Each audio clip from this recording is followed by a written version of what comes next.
Mercedes-Benz Sprinter, ja, auf dem Caravan-Salon 2020, ja, es sind unglaublich viele Nachfragen nach diesem Modell in verschiedenen Ausführungen. Wir sind am Stand der Marke Rapido und hier ist der Sascha. Ich grüße dich ganz herzlich. Hallo Sascha. Hallo, grüß Gott.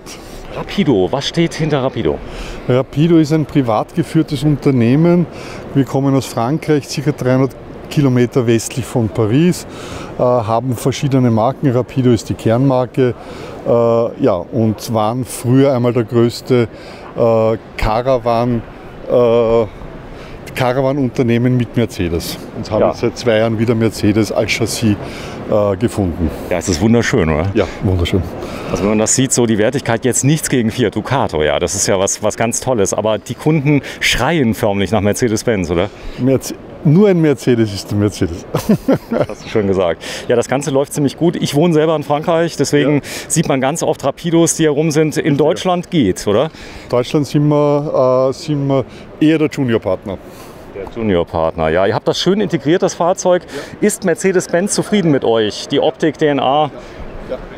War letztes Jahr eine Pressekonferenz, da ist Mercedes quasi zu verschiedenen Herstellern gegangen und da waren wir gleich der Erste.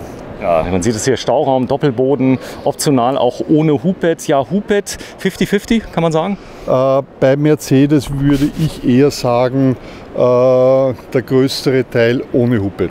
Ja, da ist wahrscheinlich das Zielpublikum doch ein bisschen älter. Genau, es ist ja auch eine Preisfrage und das Raumgefühl oft zu zweit. Ja, ist ein bisschen anders. Können wir gleich mal zeigen. Wir gehen mal kurz drum rum. Wie würdest du das einstufen, die Marke Rapido? Ist das schon so die gehobene Mittelklasse? Rapido ist gehobene Mittelklasse. Wir sehen uns eigentlich sogar als Premium-Hersteller und sind in Europa wahrscheinlich in der Gruppe als Nummer 5. Ja, Thema Preis-Leistungs-Verhältnis ganz wichtig. Ich halte mal ganz kurz auf den Preis, wie es hier ausgestellt ist. 109.546 €. Ihr habt eine Garantie, 16%, die 3% übernehmt ihr freiwillig. Genau, richtig. Ja. So. Man kann hier kaufen auf der Messe, oder? Dafür ist die Messe da. Ja. Es ist eine Verkaufsveranstaltung und funktioniert dieses Jahr ganz ausgezeichnet. Ja. Es ist was ganz Besonderes. 20.000 Personen an diesem Samstag. Normalerweise kann man hier auf dem Stand nicht... Richtig. Ja, die Leute, die hierher kommen, die haben hohes Interesse. Genau so ist es. Und das ist das ganz Besondere an dieser Messe. Die wird einmalig sein und nie wieder in dieser Konstellation sein. Ja, das ist nämlich ganz toll. Die Leute, die wirklich kaufen wollten, haben sich Karten reserviert. Richtig. Nichts gegen Schaupublikum. Es gibt ja Leute, die einfach mal gucken wollen und so weiter. Aber ich sag mal, das ganze Konzept ist ja so explodiert, dass ich sag mal, ganz viele das als Urlaub benutzt haben. Ja. Und ihr habt jetzt mehr Zeit für Kunden, die kaufen möchten. Genau so ist es. Die Händler sind sehr, sehr glücklich.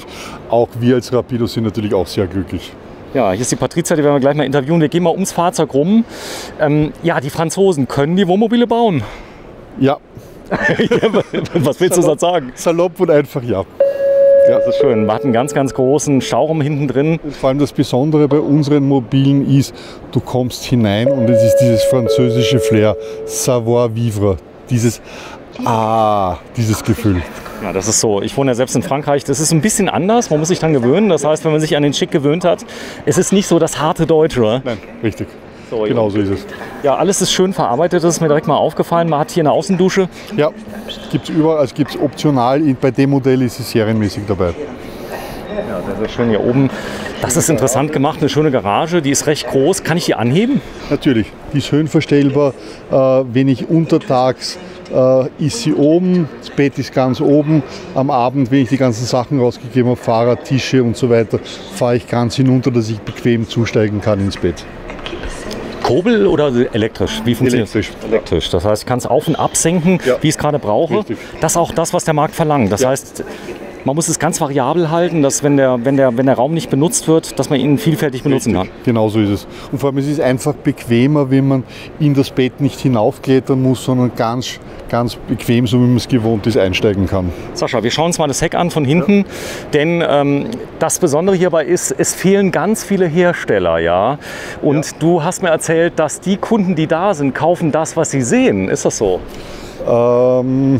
Das gilt es noch zu analysieren. Wir sind mit den Verkäufen sehr zufrieden. Sehr zufrieden? Ja, sehr zufrieden. Das sagen alle. Also egal mit wem ich rede, die sagen, dass die Beschränkung auf 20.000 ist natürlich nichts, wo die Messe sagt, naja, das können wir immer so halten. Aber euch hat es, ich sag mal... Für uns war es optimal. Für uns war es optimal. Wir haben wir haben keine Sekunde eigentlich gezögert, nicht daran teilzunehmen. Die Messe Düsseldorf hat gesagt, wir haben ein gutes Hygienekonzept, dem haben wir vertraut und es schaut aus, als ob es sicher ist. Ja, wir halten Abstand. Auch hier hinten ist die DNA von Mercedes. Es sieht ziemlich Mercedes-like aus. Ja, richtig. Hinten die Rundscheinwerfer, die drin sind, das ist schon so, man erkennt das hier die Qualität. Richtig. Und das hier ist einfach ein wichtiges, dieser Mercedes-Stern für ganz viele Leute. Und wir haben auch einige schon verkauft während dieser Messe. Ja, das ganz große Thema Wertehalt. Wie ist da Rapido? Also das, was du vom Markt mitbekommst, ist es, würde ich sagen, im Durchschnitt des Marktes, okay. Ja, wie andere. Jetzt aber natürlich mit Mercedes-Benz Sprinter, das ist, ich sag mal, das Geld, was man mehr ausgibt, kriegt man später wieder raus? Wir haben so viele Rapido M draußen stehen, also die auf den Straßen fahren und für die war es ganz wichtig, dass wir wieder ein Mercedes-Chassis anbieten. Sehr schön. Ja, die haben es euch nicht einfach gemacht, muss man dazu sagen. Das heißt, der Heckantrieb war ja nur lange verfügbar, jetzt ist der Frontantrieb da. Wo viel Licht, auch viel Schatten. Das ist so. Ihr arbeitet ganz eng zusammen mit den Herstellern? Ja, natürlich. Ganz wichtig. Also auch jetzt hier bei der Messe haben wir verschiedenste Meetings natürlich mit Mercedes gehabt und wahrscheinlich sogar wöchentlich. Aber das passiert in Frankreich, ich bin Vertrieb, also im Detail weiß ich es nicht. Ja, du hast so einen ganz lieben Akzent. Das klingt so ein bisschen, als kämst du aus Österreich. Du hast gerade 100 Punkte gewonnen. Es ist Österreich, aus Wien. Aus Wien, ja. Direkt aus dem Capital. Genau, ein Wiener, der in Deutschland für den deutschen, österreichischen und Schweizer Markt zuständig ist. Du sprichst auch Französisch. Tu parles français. Oui. Super. Ja. Es wäre besser, wäre gut. Nee, gar kein Problem. Ich zeige mal 32 Zoll. Hat man jetzt schon des Öfteren mal gesehen. Wir werden es gleich mal zeigen, denn der hängt quer drin. Genau. Und das ist gigantisch. Man kann ja 32 Zoll unterbringen. Viele wollen das. Wird dann umgedreht im Echtbetrieb. Wir haben natürlich jetzt hier keinen Fernseher. Der würde die Messe wahrscheinlich nicht überleben. Ja. Aber die Leute wollen es ja auch mal ausprobieren, die wollen ein bisschen machen. Das ist ja ein guter Test. Ihr habt die Fahrzeuge auch ich sag mal, direkt in der Vermietung. Das heißt, gerade im Vermietgeschäft sieht man auch, wie das Ganze funktioniert, gerade jetzt die kleineren. Ja. Die Kunden sind sehr zufrieden mit der Qualität? Ja, sehr zufrieden, wobei die Vermietung passiert über den Händler, der diese Möglichkeit anbietet und die sehr gerne angenommen wird. Genau, es gibt nämlich Leute, die sagen, ich will es erstmal ausprobieren. Der Händler hat den Vorteil, er kann natürlich die Marge erhöhen, er kann zunächst vermieten, kann die Gebrauchtfahrzeuge anschließend veräußern, die denn überhaupt keine Kinderkrankheiten haben. Das heißt, alles, was in der Vermietung es hat da mal ein bisschen was geknarzt, eine kleine Sache war mal da, das ist alles weg. Das wird oft gemacht, dass dann das Vermietfahrzeug, das am Ende des Jahres meistens zum Verkauf angeboten wird, von Leuten gekauft wird, die das Fahrzeug auch gemietet hatten. Ach, wie bei den Skiern so ein bisschen. Ja, richtig. Das heißt, am Ende der Saison frage ich immer beim Skiverleih, du bist ja Österreicher, ob ich die Skier haben kann, richtig, da gibt er dir die günstiger. Genau so ist es. Ja, es klingt gut, allein beim Auf- und Zumachen. Ja. Wenn du mal so lieb bist. Nochmal bitte. Satt, oder? Ja, super. Wobei wir noch keinen Sound-Engineer, kein Sound-Engineering betreiben. Ich zeige mal gerade ein kleines Detail, warum das nicht klappern kann. Liegt nämlich an den Gasdruckfedern, die drin sind. Wenn du mal bitte aufmachst. Das Ganze steht unter Spannung und ist das richtig? Genau so ist es. Gibt nichts dem hinzuzufügen. Vollkorpusmöbel, ja, auch das ist selbstverständlich, glaube ich, in der Klasse. Das ist bei uns auch ein ganz wichtiger Bereich, weil der Unternehmensgründer kommt aus dem Bereich der Tischlerei und diese Liebe zu dem Material ist nach wie vor bei uns im Unternehmen spürbar und eigentlich in der DNA enthalten. Ja, es gibt ja so den Wunsch nach Liner. Die Leute sehen die Morelos, die Concords und so weiter. Ja. Aber jetzt muss man auch mal sagen, das ist eine andere Klasse und anderer Preis und ein ganz anderes Konzept. Die sind viel höher, viel breiter. Ich komme nicht auf jeden Campingplatz rein. Das Konzept ist ja anders. Also wir haben keine Liner. Wir haben zwei Modelle, die in die Richtung gehen mit 8,5 Meter Länge. Ja, aber das ist kein Liner, der 12 Tonnen wiegt. Das ist so, denn die Leute wollen ja auch ein Fahrzeug haben, was sie auch gut bedienen können. Der alte Dreier ist hier wichtig. Ich nehme an, ich bin hier über 3,5 Tonnen bei dem. Also das Fahrzeug selber gibt es auch als 3,5 Tonner, aber jeder Käufer ist gut beraten, das eher auf 4,5 Tonnen in der 4,5 Tonnen Heavy-Version zu kaufen. Ja, wenn du mal kurz reinkommst, Sascha, sei mal so lieb. Ja. Ich zeige mal so kleine Details, die ihr schön gemacht habt. Das Polster ist so das, wo die Leute hinschauen. Ja. Da ist so ein kleines Inlay mit drin, das, ich sag mal, so ein bisschen daran erinnert, dass man hier in einem hochwertigen Fahrzeug ist. Ja, das ist, und der Name ist auch Musik. Es ist Paris natürlich, so heißt die Polsterung, und ist in den Luxusmodellen bei uns erhältlich. Sie sieht aus wie, ich sag mal, als wäre ich jetzt in einem Cockpit von einem Jet, so ein bisschen Privatjet. Das hast du sehr schön gesagt, und das rinnt bei mir wie Öl die Speiseröhre hinunter. Ja, aber ohne Witz, ja. Wenn ich das hier sehe mit dem Polster, wie schön ihr das aufgesteppt habt, hier in der Mitte und so, die Leute schauen ja hin. Das ist jetzt kein echtes Leder, ne? Kein echtes Leder. Wir haben aber auch echte Leder, also Fahrzeuge mit echter Lederausstattung. Das ist dann noch eine Stufe exquisiter. Ja, das riecht ja noch ein bisschen anders, aber man muss sagen, diese neuen Stoffe, die es gibt, ja, das ist unglaublich strapazierfähig. Du kannst damit alles machen, oder? Vollkommen richtig, vollkommen richtig. Also Alcantara ist ja so mein Fan. Also ich habe ein kleines Kind, 8 Jahre alt. Das ist warm, das ist schön. Und letztes Mal der Kaffee, das ist Wahnsinn. Das ist dann halt, da muss man halt gewisse Vorsicht haben. Wir haben eine Lederart, das ist nicht Alcantara. Ja, okay. Ja, weil das im Prinzip in der Ausstattung nicht bezahlbar wäre. Ja, das ist so. Hier vorne sieht man die Integration. Das Fahrzeug ist ja ein bisschen schmaler und da seid ihr gefragt. Das heißt, ihr müsst die Anpassung machen an der Seite. Da knarzt nichts, oder? Das ist eine schwierige Sache. Also das Mercedes-Chassis in den vollintegrierten zu integrieren, ist eine Herausforderung für die Entwicklungsabteilung. Aber nicht nur für unsere, sondern für jede Entwicklungsabteilung. Es bewegt sich, es muss optisch natürlich gut aussehen, das Ganze darf nicht knattern, knarren und so weiter. Der Kunde erwartet, gerade da schauen die genau hin, oder? Absolut. Und vor allem hier sitzt er, und das hat er permanent, wenn er fährt, im unmittelbaren Umfeld. Ja, man kann hier oben eine Jalousie direkt runterziehen, das ist nicht seitlich, sondern das kennen wir von den Linern. Richtiger. Aber das ist im Prinzip auch in jedem Modell mittlerweile möglich. Einerseits Sonnenschutz oder als Sichtschutz, wenn ich schlafen gehe. Ja, M-Books, das ist krass. Also vom großen Actros, Attego, überall ist jetzt M-Books drin. Man hat ein Gefühl, also auch das Fahrverhalten wie Pkw. Das ist auch der Hintergrund, warum man das drinnen hat. Dieser automotive Charakter, der Reisemobilbesitzer, der einen Mercedes-Chassis kauft, findet sich wieder mit seinem privaten Mercedes, den er fährt. Also im Vergleich zum Vorgänger ohne M-Books, ja, ein Riesengewinn, oder? Wie Tag und Nacht. Wie Tag und Nacht, ja. Hilft euch natürlich enorm, so das Ganze. Die lernen dazu bei Mercedes, muss man sagen. Absolut. So, das Schöne ist auch, dass das M-Books-System sogar bei Lieferfahrern, die selbst bestimmen können, sogar mitbestellt wird, weil es erleichtert den Alltag. Schließlich verbringt man ja sehr viel Zeit auch beim Fahren.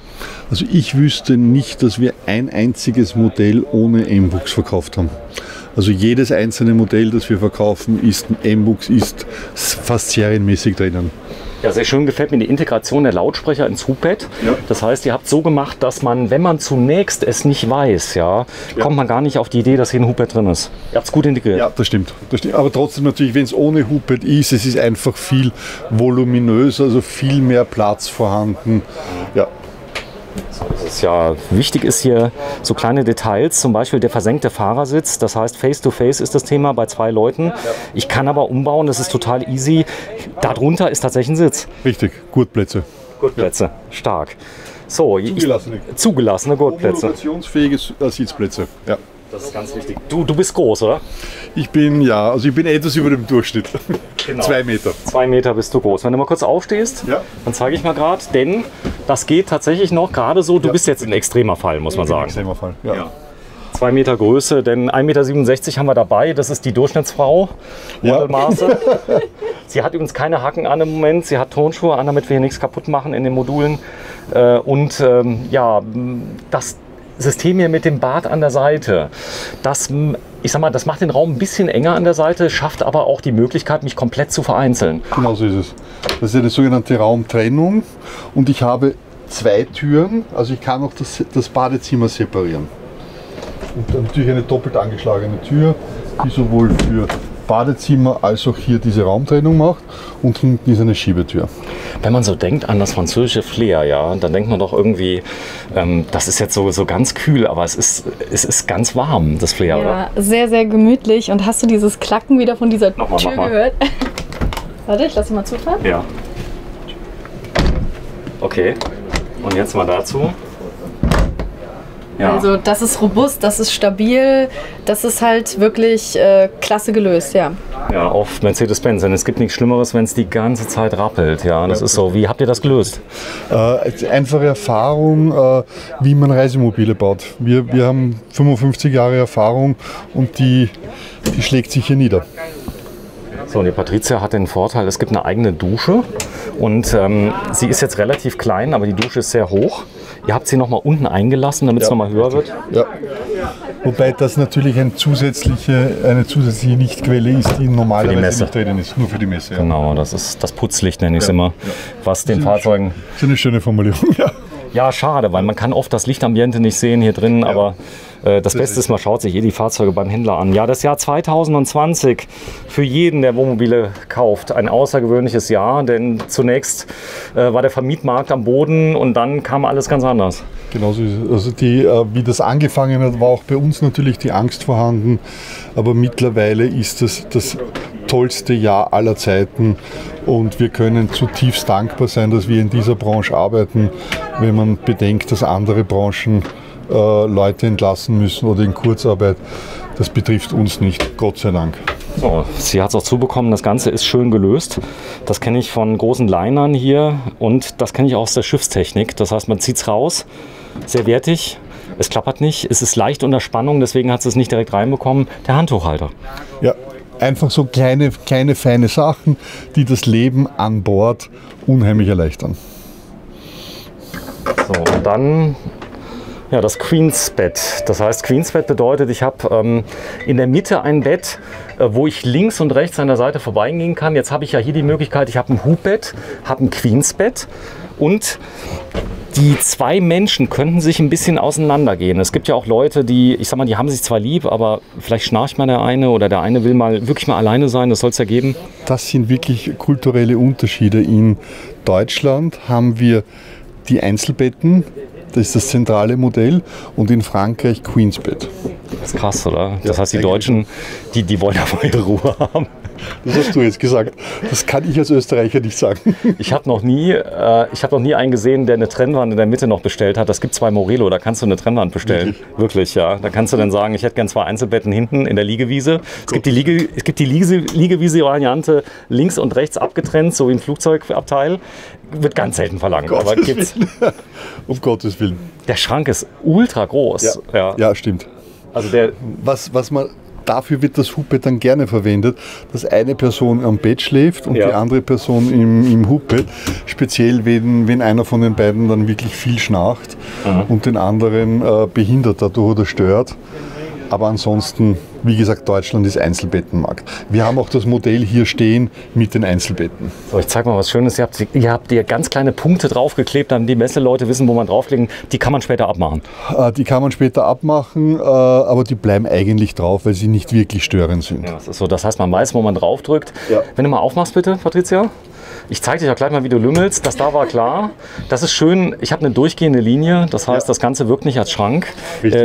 Es ist alles so, ich sag mal, abgeflacht. Da werden jetzt die Leute wieder sagen, naja, dann fällt alles auf den Kopf. Nee, ist nicht so. Man muss es ja nicht komplett beladen. So. Das ist es. Und wenn du da ist wahrscheinlich ein Kleiderschrank. Mach mal auf hier rechts an der Seite.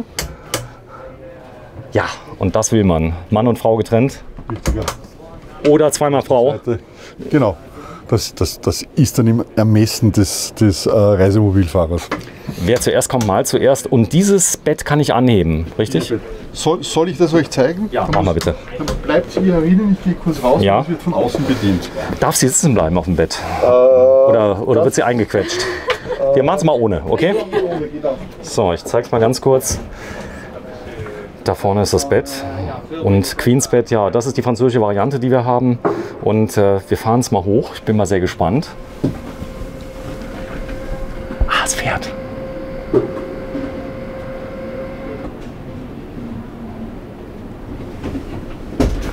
Also krass. Es geht natürlich noch viel höher hinauf. Es geht noch viel höher? Und es geht einfach darum, um eine möglichst große Höhe in der Garage zu haben.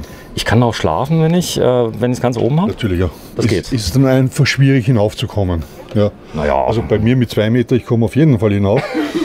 Aber meine Tochter, die klein ist, aber die ganz gelegentlich ist, kommt auch ganz sicher hinauf. Aber ältere Leute dann ist es dann schwierig. Wie ist der Vorname von deiner Tochter, wenn du mir den verrätst? Sophie Almer. Sophie Almer. Sophie Almer, 9 Jahre alt. Ja, super. Papa, du kommst da einfach hoch, Sophie Almer. Und auch die Patricia kommt da hoch, das ist gar kein Problem. Ja, jetzt fehlt natürlich, leider hat dieses Fahrzeug kein Waschbecken. Und, oder? Ja, ich glaube schon. Also ich glaube schon. Schauen wir, ob wir es finden. Ja, Gott sei Dank, wir haben es gefunden. Gott sei Dank haben wir es gefunden. Das ist uns die Tür, wenn sie zu ist. Jetzt habe ich ein richtiges Raumbad, was ich auf beiden Seiten abschließen kann. Genau, richtig. Das ist auch der Vorteil, das ist eine Separierung für Nassraum, für Schlafzimmer, für Wohnzimmer. Patricia, geh mal kurz hier rein, denn hier hat wieder mal ein Hotelpater gestanden, was zumindest mal so die Appliances angeht und die ganzen Sachen, die eingebaut worden sind, wie unter anderem, was voll im Trend ist, ein satiniertes Waschbecken. Sie fummelt. Es ist so schön, wenn Frauen das erste Mal das machen. Ist bei jedem anders, oder, Patricia? Ja, stimmt. Ich muss das, glaube ich, schieben, ne? Richtiger. Gibt es da einen Trick? Oder soll ich einfach schieben? Haben wir nichts kaputt? Ja, schieb mal. Ich glaube, wir holen mal ganz kurz den Sascha. Der klärt das mal auf. Ist wahrscheinlich gesperrt für den Messebetrieb. Nee. Ja. Okay. Oh, sorry. So, es ist ja nicht riesig hier drin, aber man hat richtig viel Platz. Und ich zeige mal gerade das Waschbecken, Patricia. Ja. Das sieht doch nun wirklich aus, als könnte das jetzt, genau, nimm mal gerade ein ganz kleines bisschen Platz, dass ich zeigen kann. Schick, oder? Ja. Satiniert, das und ist auch so das Matte. Süß. Ja. So süß klein irgendwie.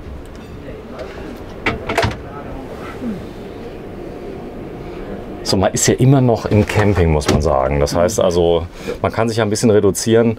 Ja, Campingboom, die Leute, die das Fahrzeug sehen auf Mercedes-Benz, die Länge von dem Fahrzeug? Die Länge von dem Fahrzeug 7,54. Das ist ja noch nicht 9 Meter oder 10. Nein, das heißt, also relativ kurz. Wir haben hier, wie gesagt, 2 Modelle, einmal mit Einzelbett, einmal mit Queensbett.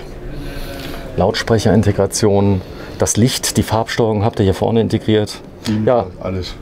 Ja, wir gehen am besten mal raus, die Leute warten schon wieder. Ja, und wir schauen uns mal kurz den Einzelbettenwagen an, als Vergleich. Ja, das machen wir gleich. Ganz kurz einen Augenblick. Dann zeigen wir euch den Einzelbettenwagen.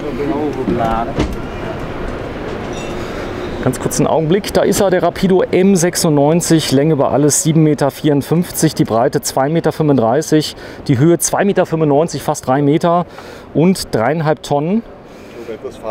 Das Fahrzeug hat 4,4 Tonnen. Hat 4,4 Tonnen, ist aufgelastet. Ja, wie er hier steht, 4,5. 109.546.089 Euro. Wer sich auskennt in der Klasse. Das ist dieses Jahr eine etwas spezielle Preisauszeichnung aufgrund der 16% Mehrwertsteuerregelung. Ja, der Preis ist schwer zu lesen, aber wir müssen den gesetzlichen Vorgaben entsprechen. So ist es, ja.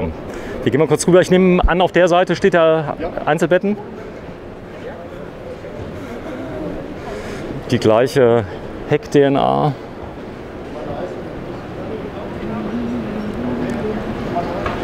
Und da ist der Sascha. Ich bin von der anderen Seite gekommen. Ich werde die Leute bitten, Verzeihung, dürften wir noch kurz für Filmaufnahme. Mann, das war ganz kurz. Ja, wir zeigen mal ganz kurz die Einzelbetten. Wir sind da. So sieht er von vorne aus. Sie können sofort wieder rein. Wir müssen mal kurz zeigen. Das ist aber lieb. Als Vergleich. Ein ganz anderes Design. Ja, andere Polsterung. Leder? Ja, nein, auch nicht. Auch nicht. Auch dieses Kunstleder, dieses TEP. Wenn du Leder sehen möchtest, können wir das natürlich auch anschauen. Okay. So, hier habe ich ein Hubbett drin, das ist mal dunkel. Ja. Krass, was das ausmacht, ein anderes Design. Aber das ist gut zu sehen. Es ist wirklich, je dunkler etwas ist, desto kleiner wird der Raum. Er wirkt viel kleiner. Aber jetzt sind hinten die Einzelbetten. Warte, ich zeige mal ganz kurz die Küche dazu. Ja. Das ist ein Schmuckstück. Ja, sehr schön. Stylisch, ist eine neue Entwicklung für dieses Modelljahr und kommt Gott sei Dank sehr gut an. Ist ja irre. Ja. Warte, ich zeige das mal gerade. Das sind hier absolut geschwungene Linien, alles aus einem Guss, große Schubladen. Genau. So, geschlossen natürlich. Genau, in Fahrposition. Passt, lass mal. Demo-Effekt. Ja. So, ihr habt ziemlich viel für die Messe gesperrt, muss man auch dazu sagen. Das sind die Einzelbetten, Deutschlands liebster Freund. Richtiger. Alle wollen das. In Deutschland sind, ich schätze, sicher 80% der Verkäufe sind Einzelbetten. Und Frankreich genau umgekehrt. Ist aber nachvollziehbar, wenn das jemand haben möchte. Das heißt, man sieht es ganz oft auf dem Campingplatz, alle haben Einzelbetten. Ja, richtig. Das ist so ein Trend. Der Vorteil von dem Bett, was wir eben gesehen haben, was denkst du? Dass man alleine schlafen kann. Man hat hier die Möglichkeit, daraus ein ganz großes Doppelbett zu machen. Aber eben, ich schlafe alleine. Ja. Ich bin quasi vereinzelt. Ja, ganz anderes Design, die Einzelbetten. Also verfügbar. Und da schauen wir uns gleich mal an, wie das heißt. Ja, das Thema Schlafkomfort und Matratzen. Ihr habt jetzt hier Bultex verwendet. Ist das gut? Das ist seit Jahren bei uns die Standardmatratze. Da es im Prinzip keine Reklamationen oder Beschwerden darüber gibt, es immer never change a winning team. Obendrauf ist der Geltopper, nehme ich an. Das heißt, also man schläft wie im 7. Himmel. Genau so ist es, ja. Die Erwartung ist, dass man hier schöner schläft als zu Hause. Ich glaube, das sagen die Leute. Ja. Dem gibt es eigentlich nichts hinzuzufügen. Sehr schön. Ja, es ist selten, dass ich so in Fahrzeuge reingehe. Ich bin sowieso hier auf der Messe. Ich sage immer, wenn ich irgendwas sehe, was mir vielleicht nicht so gut gefällt, dem anderen gefällt es vielleicht. Das ist ja so. Das ist ja nur meine Meinung. Wie heißt es so schön, Geschmäcker und Ohrfeigen sind unterschiedlich. Da du ja 2 Meter grob bist, ich glaube dir das sofort. Ich sehe viele Sachen komplett anders. Also ich könnte die Dusche mit Einschränkung verwenden. Ja. Aber 2 Meter Körpergröße, wie viele Leute gibt es in Deutschland oder Österreich, die 2 Meter groß sind? Also ich bin vielleicht 2%, 3% der Bevölkerung. Das Bad ist dasselbe hier in dem Bereich? Dasselbe, ja. Genau, wenn du es ganz kurz nochmal aufmachst, weil die Leute glauben es sonst nicht. Tatsächlich etwas anderes Design. Und die Farbe ist eine andere, das ist ein anderes Holz. Das hellere. So, jetzt zeige ich nochmal ganz kurz. Die Küche, jetzt muss ich mal kurz fragen, ist das die gleiche Küche wie drüben gewesen? Ja. Die ist mir gar nicht so aufgefallen. Die dunkle Platte mit dem Ambiente-Licht. Richtiger. Genau so ist es. Wenn ich mal kurz dahin stellst, Patricia. So, das ist die Arbeitshöhe, ist perfekt. Das Schwarze mit den Abdeckungen wirkt auf einmal ganz edel. Ja, stimmt. Wir können aber noch in ein anderes Fahrzeug hineinschauen, wo wir eine andere Küche haben. Eine andere Form der Küche. Sehr gerne. Das ist bei uns eine Optionsmöglichkeit, entweder 2-flammige oder 3-flammige Gasherde. Ist auch eine Philosophiefrage. Der eine möchte so, der andere möchte es anders haben. Das haben wir schon probiert. Das ist glaube ich, genau. Weil bei dem anderen Fahrzeug ging es. Da ging es. Das hier ist gelockt. Ja, hier vorne. Warte, ich zeige noch mal ganz kurz, bevor wir rausgehen, noch mal einen kurzen Schwenk. Leute machen gerne Standbilder und schauen sich das an. Ganz andere Optik. Gediegen. Ja. Gediegen ist das richtige Wort. Edel, wertig, stylisch. Da hat man überhaupt keine Lust, irgendwas rumliegen zu lassen hier. Das heißt, man möchte einfach Ordnung halten und so ein schönes Fahrzeug. Ja, sogar ich. Der ich vielleicht nicht so der ordentlichste Mensch bin. Stark ist der Kühlschrank von Dometic. Der ist wandelbar, dadurch, dass ich die Mitte bestimmen kann. Ihr habt jetzt Hochglanz schwarz gewählt. Ja, stimmt. Also im Prinzip, wir verbauen beide Dometic und Thetford. So, und hier oben habe ich dann natürlich Fußbodenheizung drin. Richtiger. Eine Aldene drin und das zentrale Bedienelement, das ich sehr leicht abwischen kann. Und zeig doch einmal, wie das funktioniert mit dem Fernseher, bitte. Einmal. Ich bin so begeistert. Unten einmal ziehen. Genau. Und drehen. Und dann habe ich 32 Zoll. Richtig. Ich gehe zur Seite, dass du es in der Ganzheit siehst. Das haben wir jetzt dieses Jahr zum ersten Mal, dieses Modell. Nicht in allen Modellen, aber diese Form ist für die Luxusmodelle Mercedes vorgesehen. Netflix, Amazon, Prime Stick einfach reinstecken, Router holen, dann kann ich auch zu Hause die schönsten Filme gucken. Genau so ist es. Ja. So, ja, danke schön. Bitte gerne. Ich könnte dir stundenlang zugucken, wie du das rein und rausklappst. Einfach, es ist wunderbar und es macht viel Spaß, diese ganzen kleinen Details zu erkennen, zu erhaschen. Das ist das Logo von unserer Firma, die drei Männchen. Man sagt auch die 3 Generationen bei Rapido. Sehr schön. Seit letztem Jahr ist die 3. Generation in der Unternehmensleitung. Sag mal hier diesen Wohnraumteppich, der da unten liegt mit dem Mercedes-Benz-Logo. Ist der drin oder ist der nur für die Messe? Der ist drin. Das, was nur für die Messe ist, ist dieser Linoleumboden. Einfach als Schutz. Als Schutz. Danke. Wir gehen mal raus. Ja. Auch hier zeige ich mal ganz kurz das Modell nochmal. Diesmal M66 Alde mit Fußbodenheizung ist schon sehr komfortabel, Fußbodenheizung. Absolut. Aber für Leute, die Ganzjahrescamping machen wollen, ist Alde das Gelbe vom Ei. 113.358 € und 32 Cent mit der deutschen Mehrwertsteuer. Wenn Sie das sehen, hier steht er, ganz anderes Design. Sascha, wir gucken uns gleich mal den Wagen an, machen einen kurzen Cut. Hier sind wir auf dem Caravansalon 2020 auf dem Stand von Rapido, ein französisches Unternehmen mit einem Österreicher, der 2 Meter groß ist, der den Vertrieb macht für Deutschland, Österreich und die Schweiz. So ist es. Ich danke dir erstmal, Sascha. Wir gucken uns gleich noch mal ein, zwei andere Modelle an. Sehr gerne, ja. Okay.